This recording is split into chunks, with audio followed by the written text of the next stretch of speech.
ओट यात्रा में आपका स्वागत है। आज हम प्रयागराज में हैं, जहां हमारे साथ खास मेहमान हैं प्रयागराज की सांसद, उत्तर प्रदेश की पूर्व कैबिनेट मंत्री हमारे साथ खास बात करेंगे। दीदी, लगातार अब मैं इलाहाबाद प्रयागराज में खबर कर रहा हूं, लोगों का कहना है, विपक्ष का कहना है, जो जनाधार जब आप चुनाव लड़ रही थी वो नहीं दिखाई दे रहा है, क्या कहना चाहिए? देखिए, गर्मी बहुत ज़्यादा है, वोटर अभी थोड़ा शांत है, परंतु अगर आपने प्रधानमंत्री जी की सभा देखी हो तो जिस प्रकार का जोश 45-46 डिग्री टेम्परेचर में वहाँ पानी भी उबल रहा था, ऐसे में जिस प्रकार से उनका स्वागत हुआ वो स्वतः एक स्फूर्ति लाने वाला था। मुझे बहुत, मैं आश्वस्त हूँ कि जिस प्रकार का उत्साह हमारे कार्यकर्ताओं में है, जनता में, और जिस प्रकार विश्वास मोदी जी ने अर्जित किया है, प्रधानमंत्री लोग बन निकल रहे हैं। हो सकता है वो उम्मीदवार से नाराज हो सकता है वो संतुष्ट ना हो, परंतु वो एक ही बात देख रहे हैं, उम्मीदवार कौन है मैटर नहीं करता, मोदी को प्रधानमंत्री बनाना है। तो मैं ये समझती हूँ कि कार्यकर्ता गांव-गांव तक फैला हुआ है। कोई ऐसी पार्टी नहीं होगी जिसके पास बूथ पर एक अध्यक्ष के साथ 11 की कमेटी हो। तो हम चुनाव जीतेंगे, प्रबंधन हमारा अच्छा है और मोदी जी का बहुत अच्छी यूएसपी है, उनका मोदी गारंटी जबरदस्त तरीके से लोगों में रुझान पैदा कर रहा है। गारंटी है दीदी, 2 लड़के भारी पड़ रहे हैं इस बार।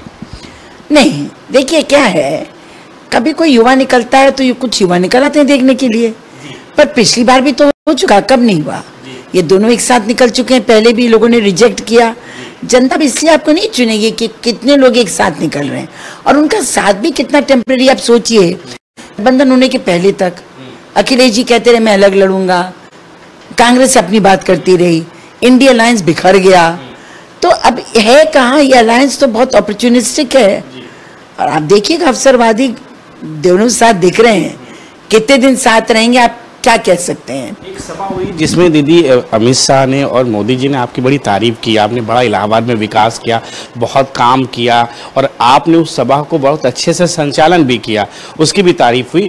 बहुत काम किया, बड़ा लंबा सफ़र किया, मगर इस बीच आपका टिकट कट जाना। कोई बात नहीं, देखिए ऐसा है कि मैं 30 साल से लगातार सक्रिय चुनावी राजनीति में हूँ। मैं कई विधायक के चुनाव लड़ चुकी, सांसद के चुनाव लड़ चुकी। अगर पार्टी किसी युवा को देना चाहती है, यंगर एलिमेंट को, तो इसमें मुझे गुरेज नहीं होना चाहिए। और मैं तो देखिए कभी भी मैं खुंदक से काम नहीं करती। मेरी पार्टी ने टिकट किसी को दिया, मैंने उसको वेलकम किया, और केसीनाथ जी के बेटे को दिया, इससे मुझे और भी ज़्यादा प्रसन्नता है कि अगर किसी और को देना ही था तो केसीनाथ त्रिपाठी जी, जिनका इलाहाबाद में बड़ा ज़बरदस्त वजूद था, उनके पुत्र को मिला। तो मैंने खूब मेहनत भी करी है, और ये बात सच है कि मैंने प्रयागराज के खासतौर से अपने क्षेत्र के विकास के लिए बहुत काम किया है। मैंने रेलवे के बाईपासेस बनवाना, पुल बनवाने, ट्रांसफॉर्मर्स का बदलाव कराना, बिजली घरों की क्षमता बढ़ाना, कस्तूरबा गांधी कॉलेज खुलवा देना, अटल आवास खुलवा देना, अग्निशमन केंद्र खुलवा देना, कॉलेजेस का उच्चीकरण करा देना, 15 से ज़्यादा तालाबों की खुदाई कराने को निगरानी कर देना। जब कभी पानी नहीं आता था जिन नहरों में, उन नहरों में पानी टेल तक पहुंचाने का काम।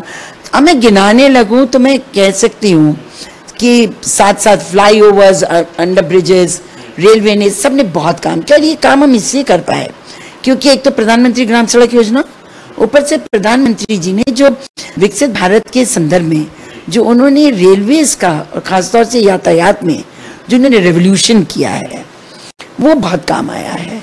तो आज चाहे NHAI हो, चाहे राजकीय मार्ग हो, अब गंगा एक्सप्रेसवे बनने जा रहा है हमारे यहाँ से, तो मैं ये कह सकती हूँ कि बहुत अच्छा विकास हमने और हमारी सरकार के सहयोग से प्रदेश और केंद्र के मैंने करवाया है। लगातार जनसंपर्क आप कर रही हैं, 2019 में भी मैं आया था, मुझे ये नहीं लग रहा है कि नीरज त्रिपाठी चुनाव लड़ रहे हैं, मुझे आज भी लग रहा है कि रीता बहुगुणा जोशी चुनाव लड़ रही है।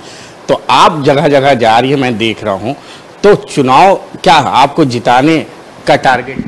नहीं, देखिए लड़ तो वही रहे हैं। आप कभी किसी प्रत्याशी के जगह पर बैठ के चुनाव नहीं लड़वा सकते। लड़ नीरज रहे हैं, बहुत मेहनत कर रहे हैं, 15-16 घंटे क्षेत्र में भ्रमण कर रहे हैं, लेकिन मैं ज़रूर एक सीनियर के तरीके से उनको गाइड करना और जहां मैं समझती हूँ मेरी उपस्थिति आवश्यक है वहां उपस्थित होना और लोगों को बांधकर, और सबसे बड़ी बात कि कोई नेगेटिव मैसेज ना जाए। देखिए मेरा परिवार 80 साल से इलाहाबाद की राजनीति में है। मेरे माता पिता दोनों स्वतंत्रता आंदोलन की उपज हैं। 17 साल की उम्र में मेरे पिताजी यहाँ आए। अभी उनकी जो 2019 में शताब्दी हो गई, 106वां साल उनका चल रहा है। 80 साल 85 साल तो यहाँ वो रहे, मेरी माँ रही, मैं रही, बहुत चुनाव लड़े। तो अगर मैं घर बैठ जाऊं या नाराज हो जाऊं तो उसका एक नेगेटिव इम्पैक्ट होता। तो मैंने उस नेगेटिविटी को खत्म किया। नकारात्मक प्रभाव ना हो, सकारात्मक हो। मैं नीरज के साथ हूँ और मैं चाहूंगी वो चुनाव जीते। दीदी अलग अलग, मैंग भैया अलग, दीदी अलग नहीं। मेरा बेटा तो इस समय तो राजनीति से थोड़ा उसने बैक स्टेप लिया है। वो अमेरिका चला गया है, वहाँ एक कंपनी का डायरेक्टर है और उसकी पत्नी भी वहाँ यूनिवर्सिटी में पढ़ा रही हैं। तो मैं समझती हूँ उन्होंने एक ब्रेक लिया है पॉलिटिक्स से, क्योंकि देखिए राजनीति बिना पैसे के नहीं होती और हमारा परिवार मध्यम वर्गीय है। आजकल जिस प्रकार का व्यय राजनीति में चुनाव लड़ने के लिए या राजनीतिक काम करने के लिए है, तो हमारे यहाँ ना तो खेत है ना कोई बिजनेस है। मेरे माता पिता ने तो सिर्फ लोगों के दिल जीते और मैंने भी 30 साल में सिवाय जन सेवा के कोई संपत्ति अर्जित करने का, ये कोई कारोबार शुरू पे। लोगों के पास बड़े बड़े कॉलेजेस हैं, पता नहीं कितनी फैक्ट्रीज हैं, कोल्ड स्टोरेजेस हैं, बहुत कुछ है, लेकिन हमारे पास सिर्फ पेंशन है। तो मेरा बेटा इसीलिए समझकर इस बात को अपना, पहले मैंने कहा भाई आप अपने पैर मजबूत कर लीजिए, तब पॉलिटिक्स के बारे में सोचिए। तो फिलहाल तो इस टेकन अ ब्रेक।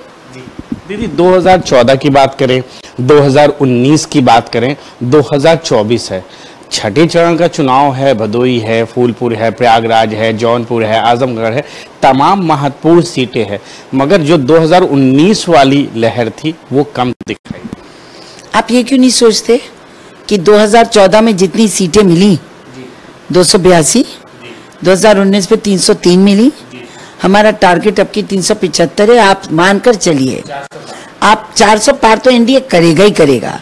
पर जो आप यूं क्यों नहीं देखते कि एक प्रधानमंत्री इतने संकटों से, एक आर्थिक संकट पूरे विश्व संकट से गुजरा, कोरोना का महाकाल से गुजरा, और फिर पूरी दुनिया आज कह रही है कि भारत की जो अर्थव्यवस्था है वह स्थिर है, बेहतर है, उछाल की ओर है। और उनका जिस प्रकार का सम्मान पूरी दुनिया करती है, उनकी ओर देखती है। कोई बॉस कहता है, कोई गाइड कहता है, और कहीं कोई संकट दुनिया में हो जाए मोदी कर सकते हैं। तो अगर यूक्रेन और रूस की लड़ाई में अगर 17,000 भारतवासियों को लाए तो सैकड़ों पाकिस्तानियों को भी वहां से निकाल के लाए। जब आपको याद होगा जब उसमें मिडिल ईस्ट में जब संकट हुआ था, तो हरदीप पुरी ने वहां से केवल अपने देश के लोगों को नहीं, बाहर के देश के लोगों को भी निकाला। तो एक संकट मोचन वाली इनकी स्थिति बन गई है, लोग उनका सम्मान करते हैं। तो अगर एक इतनी उद्वेलना वाली स्थिति में अगर एक प्रधानमंत्री इतना विश्वास पैदा करे कि युवा भी उससे कनेक्ट महसूस करे, उससे महिलाएं भी कनेक्ट महसूस करें, आम नागरिक भी करें, किसान भी करे, व्यापारी भी करे, आम सर्विस क्लास भी करे, मध्यम वर्गीय भी करे, उच्च वर्गीय भी करे, निम्न वर्ग भी करे, तो ये बहुत बड़ी देखिए उपलब्धि है। और मैं आपकी बात जो है वो कहती हूँ, अगर एक प्रधानमंत्री तीसरी बार भी प्रधानमंत्री बनने जा रहा है तो मैं कहूंगी भारत के लोकतंत्र में बहुत बड़ा इवेंट होगा, बहुत बड़ा एक ऐतिहासिक परिवर्तन होगा।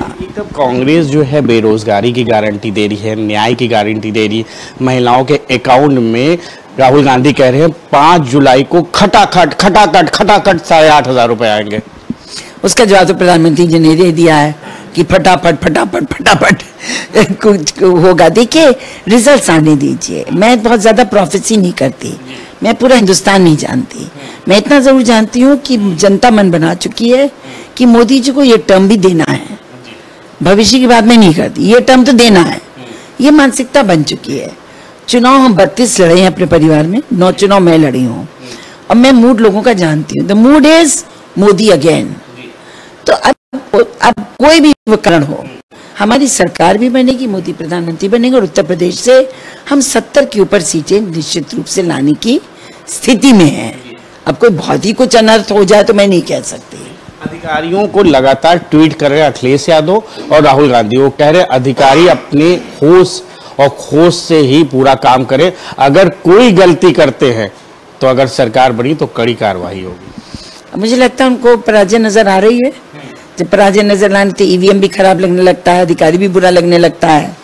तो हो सकता है सब रहे हो, विपक्ष का काम है कि कोई ना कोई संकट खड़ा रखो, कोई ना कोई इशू चला के रखो, पर देशवासी हमारे बहुत, भारत का लोकतंत्र बहुत मजबूत है। वो ये जानते हैं कि हमको किन परिस्थितियों में अपना कौन नेता चाहिए। जैसे 2022 में उन्होंने मन बना लिया कि हमको योगी ही चाहिए। हम सब लोग कहते रहे बहुत संकट है, भाई कितनी बड़ी बड़ी रैलीज अखिलेश निकाल रहे थे, ऐसा लग रहा था पूरा प्रदेश ही उलट जाएगा, लेकिन हमें योगी चाहिए। तो 272 सीटें लेकर आ गए, 72 इतनी मिली है ना, 272 सीटें लेकर आ गए। कितने में हमारी मेजॉरिटी बनती थी? 203 में। अभी भी वही हाल है। मोदी चाहिए देश को। और आप देखिएगा, मुझे लगता है जो टारगेट मोदी जी ने, अमित शाह जी ने बनाया है, इस टारगेट को अचीव करना हम लोगों के लिए बहुत संभव है। आपके प्रयागराज की बात कर ले, आप 2019 में चुनाव लड़ी और 2024 का चुनाव है, आप उस चुनाव को किस तरह से देखती हैं, इस चुनाव को किस तरह से देखती हैं? वो भी, उस चुनाव में भी कोई एंटी इनकम्बेंसी नहीं थी, इस चुनाव में भी कोई एंटी इनकम्बेंसी नहीं है। इश्यूज हो सकते हैं, पर मोदी अच्छे लीडर हैं, हर आदमी कहता है। मैं आपसे पूछूं, आप भी कहोगे योगी अच्छे लीडर हैं? हाँ कहेंगे। तो मोदी योगी का कॉम्बिनेशन है, यूपी क्यों उल्टेगा कहीं बीजेपी से? आप मुझे कारण बता दीजिए। भाई सबके डीबीटी के माध्यम से, सबके जितने भी उनको मिलने सब कुछ उनके पास जा रहा है। अनाज की जबरदस्त खरीद हुई है और हर एक को 5 किलो अनाज अभी तक मिल रहा है, 5 साल और भी मिलेगा। आवास मिल रहा है, शौचालय मिल गए, इतने तो हर गांव-गांव में तो प्लेग्राउंड्स बन रही हैं। और चाहे वाटर कंजर्वेशन हो, चाहे बिजली हो, चाहे पानी, देखिए सबको नहीं मिला है। लेकिन आज बुंदेलखंड में अगर 30 लाख परिवारों को हमने पानी नल से देने का काम किया है, तो ये बड़ी उपलब्धि नहीं है। तो लोग ये देखते हैं, देखिए जो मेरा अनुभव है कि जिसको हम वोट देने जा रहे हैं इसकी दिशा क्या है। कांग्रेस ने देश को आजाद किया, नेहरू जी 14 साल जेल में रहे, बड़े अच्छे नेता, लोग वोट देते रहे। फिर इंदिरा जी आई, लोगों ने सोचा नहीं ये ठीक है, उनको वोट दिया। राजीव गांधी को इमोशनल वोट मिल गया, भावुकता का। नरसिम्हा राव के बाद फिर प्रैग्मेटिक वोट पड़ने लगा। अटल जी में विश्वास हुआ, एनडीए की सरकार बनी। अटल जी ने जो नींव डाली उसी को आगे लेके अब 2014 में बढ़े। एक बार मनमोहन सिंह पे भी लोगों का विश्वास आया, 2009 में उन्होंने उनको वोट दिया।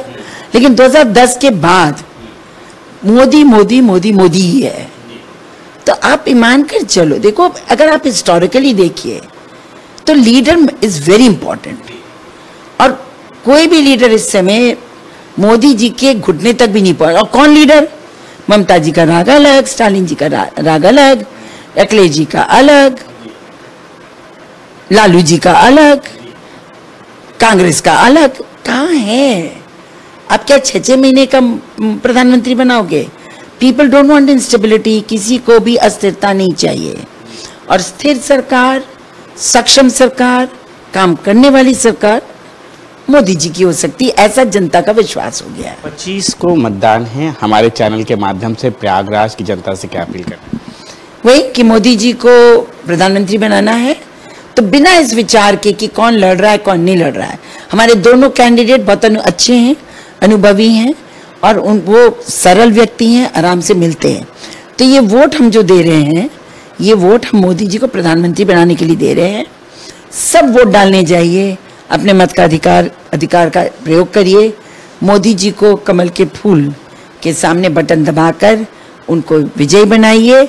और या नीरज त्रिपाठी जी को 52 लोकसभा इलाहाबाद से और 51 लोकसभा फूलपुर से हम प्रवीण पटेल जी को जिताकर और भारतीय जनता पार्टी को 375 सीट लाने में सहयोग करेंगे। बात करने के लिए रीता बहुगुणा जोशी थी, जो इलाहाबाद की सांसद हैं और एक तब मोदी की गारंटी, एक तब न्याय की गारंटी को लेकर चुनाव हो रहा है। छठे चरण का मतदान 25 तारीख को होना है। देखने वाली बात होगी कि इस बार प्रयागराज और उसके आसपास की लोकसभा सीट में किसका दबदबा रहेगा। कैमरामैन जितेंद्र के साथ साहिद सिद्दीकी, एशियन न्यूज़, प्रयागराज।